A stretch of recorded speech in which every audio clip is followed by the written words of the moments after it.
Welcome to our channel.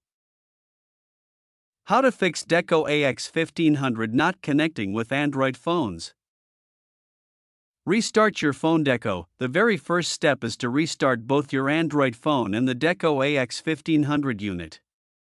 A simple reboot often clears out minor connection glitches. Check Wi-Fi settings. Go into your phone's Wi-Fi settings and make sure Wi-Fi is enabled and airplane mode is turned off. These small settings can block your connection.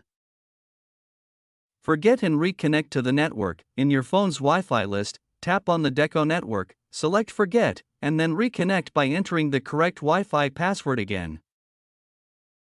Update the Deco app. Go to the Google Play Store and make sure you are using the latest version of the Deco app. Outdated apps can sometimes cause connectivity problems. Update your Deco firmware.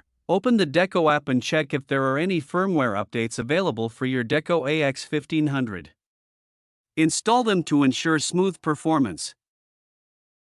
Turn off VPN or security apps. If you are using a VPN or a third-party security app on your phone, turn it off temporarily.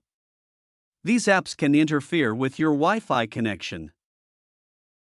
Switch between 2.4 GHz and 5 GHz bands. Some Android phones connect better to 2.4 GHz, while others work fine with 5 GHz. Use the Deco app to switch bands and test which one works. Reset network settings on your phone. Go to Settings, Reset Options, Reset Wi-Fi, Mobile, and Bluetooth. This clears old settings and often fixes hidden issues with Wi-Fi. Move closer to the Deco unit. If the Wi-Fi signal is weak, your phone may fail to connect. Try moving closer to the Deco AX1500 unit for a stronger and stable signal. Perform a factory reset on Deco. If none of the above methods work, press and hold the reset button on your Deco AX1500 to factory reset it, and then set it up again from scratch. Thank you for watching.